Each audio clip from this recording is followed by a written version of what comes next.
আসসালামু আলাইকুম। বাংলা সংবাদে সবাইকে স্বাগত জানাচ্ছি। আমি চিন্তিয়া হক। শুরুতেই সংবাদ শিরোনাম।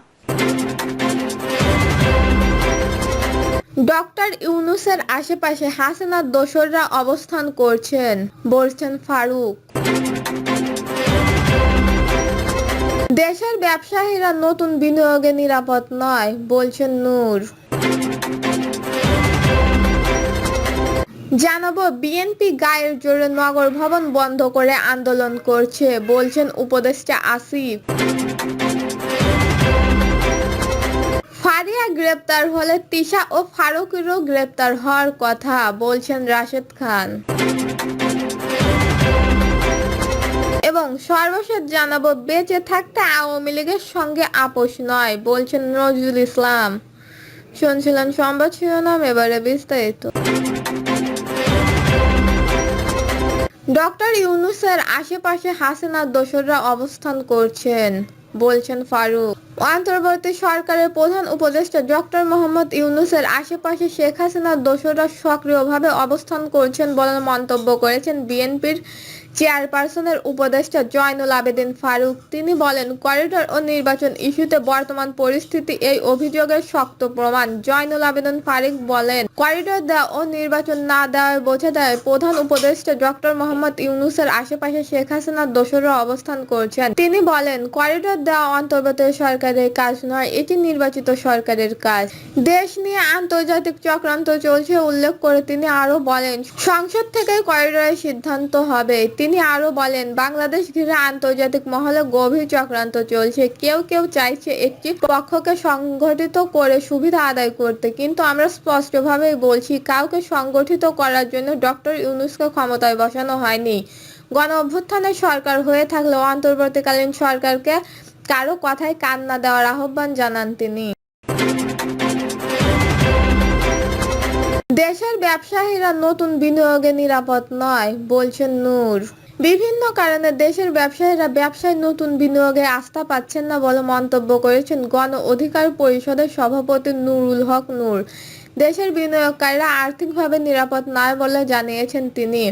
তিনি বলেন, কয়েকদিন আগে বিভিন্ন আইডিয়া নিয়ে এমন একটি আলোচনা দেখা গেলেও দেশে বিনিয়োগের নহর বয়ে যাচ্ছে। পরে পত্র পত্রিকার নিউজ হলো সব ভোগাস। বিদেশিরা বলছেন, নির্বাচিত সরকার ছাড়া বিনিয়োগকারীরা আস্থা পাবেন না।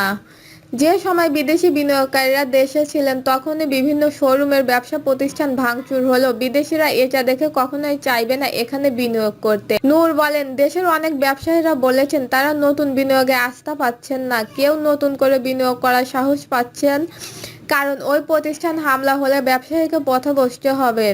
নিজ দেশে বিনিয়োগকারীরাই নিরাপদ নাই, সেখানে বিদেশি বিনিয়োগকারীরা কিভাবে আস্থা পাচ্ছেন, প্রশ্ন রাখেন নুরুল হক নূর।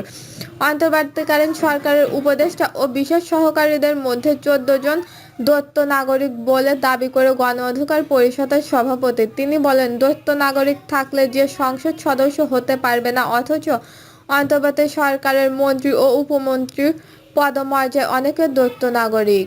সরকারের থাকা এইসব দ্বৈত নাগরিকরা পশ্চিমা ওইসব দেশের প্রতি আনুগত্য দেখাবে বলে মন্তব্য করেন তিনি।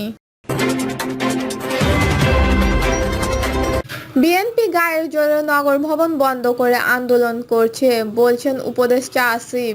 বিএনপি গায়ের জোরে নগর ভবন বন্ধ করে আন্দোলন করছে বলে মন্তব্য করেছেন স্থানীয় সরকার মন্ত্রণালয়ের উপদেষ্টা আসিফ মাহমুদ সজীব ভুঁইয়া।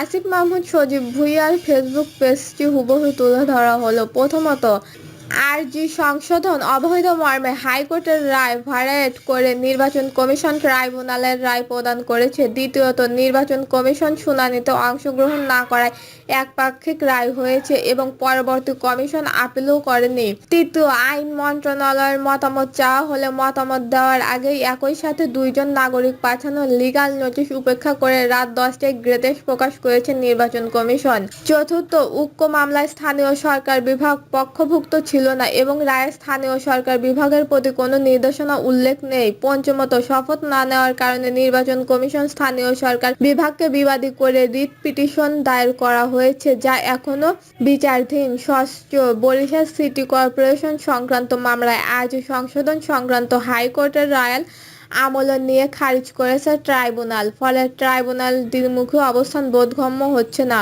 ষষ্ঠ মেয়াদ সংক্রান্ত জটিলতা দেখা দিয়েছে। কয়েকদিন মেয়র থাকবে বা আদৌ মেয়র আছে কিনা তা স্পষ্ট নয়। অষ্টম, নির্বাচন কমিশনের চিঠিতে কোনো প্রকার আইনি জটিলতা না থাকায় পরবর্তী ব্যবস্থা গ্রহণ কথা বলা হয়েছে। স্পষ্ট বিতর্কিত রায়, স্থানীয় সরকার বিভাগের প্রতি কোনো নির্দেশনা না থাকায় লিগ্যাল নোটিশ এবং রিট পিটিশন বিচারাধীন থাকা সংক্রান্ত আইনের জটিলতা রয়েছে। নবম, এই জটিলতা নিরসনে আইন মন্ত্রণালয়ের মতামত চাওয়া হয়েছে। দশম, আওয়ামী লীগ আমলে অবৈধ নির্বাচনগুলোকে বৈধতা দেওয়ার প্রশ্ন প্রাসঙ্গিক হয়ে উঠেছে। রাজনৈতিক দলগুলো যদি স্বীকার করে আওয়ামী লীগ আমলের নির্বাচনের বৈধ, তবে সরকারের জন্য এসব প্রশ্নের সম্মুখীন হতে হবে না। উচ্চ আদালতে বিচারাধীন ও উপলিখিত জটিলতা নিরসন না করা পর্যন্ত শপথ গ্রহণ সম্ভব নয়। যথাযথ প্রক্রিয়া অনুসরণ না করে বরং গায়ের জোরে আদায় করার উদ্দেশ্যে নগর ভবন বন্ধ করেন এবং মহানগর বিএনপির এই আন্দোলন চালাচ্ছে। ফলে সিটি কর্পোরেশনের দৈনন্দিন কাজ ব্যাহত হওয়া সহ জনদুর্ভোগের সৃষ্টি হচ্ছে। এই সকল জটিলতা নিরসন হলে স্থানীয় সরকার বিভাগ শপথ নিতে কোনো সমস্যা নেই। তবে ব্যক্তিগতভাবে আমার বিরুদ্ধে ইশরাক হোসেনের এই আক্রমণ ও অবমাননাজনক কার্যক্রম কোনো কারণ খুঁজে পেলাম না। আমাকে কেউ বলেন নাই যে এটা সাধারণ জনগণ করেছে, কারণ বিএনপি এবং অঙ্গ সংগঠনের বিভিন্ন গ্রুপের নির্দেশনা এবং গোয়েন্দা সংস্থানের তথ্য দলীয় নেতাকর্মীরাই কর্মসূচি বাস্তবায়ন করেছে। ঢাকাবাসী ব্যানারে আজ ষষ্ঠ দিনের মতো নগর ভবনের সামনে বিক্ষোভ ও অবস্থান কর্মসূচি পালন করেছেন ইশরাকের সমর্থকরা। নগর ভবনের মূল ফটকে তালাবদ্ধ ঝুলিয়ে দিয়েছেন। তাদের দাবি, উপদেষ্টা আসিফ মাহমুদের কারণে আদালতের রায় ও নির্বাচন কমিশন গেজেট প্রকাশের পরেও ইশরাকের শপথ নিতে পারছেন না। ফারিয়া গ্রেপ্তার হলে তিশা ও ফারুকেরও গ্রেপ্তার হওয়ার কথা বলছেন রাশেদ খান। গণ অধিকার পরিষদের সাধারণ সম্পাদক রাশেদ খান বলেছেন, ঢাকা সিনেমার নায়িকা নুসরাত ফারিয়াকে গ্রেপ্তার করা হলে তিশা ও ফারুককেও গ্রেপ্তার করা হওয়ার কথা। রোববার গভীর রাতে নিজ ফেসবুক পেজে তিনি এই মন্তব্য করেন। রাশেদ খান লেখেন, নুসরাত ফারিয়াদের গ্রেপ্তার করা মূলত গণহত্যার বিচারককে হালকা করে দেখা হচ্ছে। নুসরাত ফারিয়া গ্রেপ্তার হলে তিশারাও গ্রেপ্তার হবে।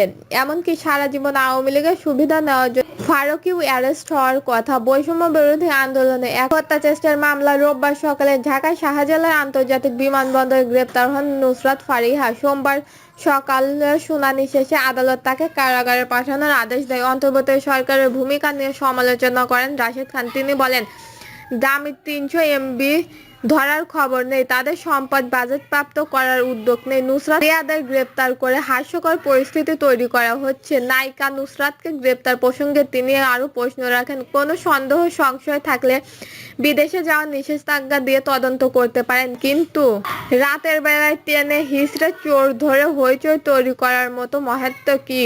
উল্লেখ্য, গত মার্চ মাসে এনামুল হক নামের এক ব্যক্তি নায়িকা নুসরাত ফারিয়া, অপু বিশ্বাস, নিপুণ আক্তার, আসনা হাবিব, ভাবনা, নায়ক জাহেদ খান সহ 16 অভিনেতা, শিল্পী সহ 283 জনের নামে আদালতে একটি মামলা দায়ের করেন। আদালতের নির্দিষ্ট ভায়াতা থানা গত 29 এপ্রিল মামলাটি এজাহার হিসেবে নথিভুক্ত করেন। মামলায় অভিযোগে বলা হয়, বৈষম্য বিরোধী আন্দোলনের সময় 19 জুলাই ভাটারা থানার সামনে আন্দোলনকারীদের অবস্থানকালে গুলি চালানো হলে এনামুলের পায়ে গুলি লাগে এবং তিনি হাসপাতালে চিকিৎসা নেন।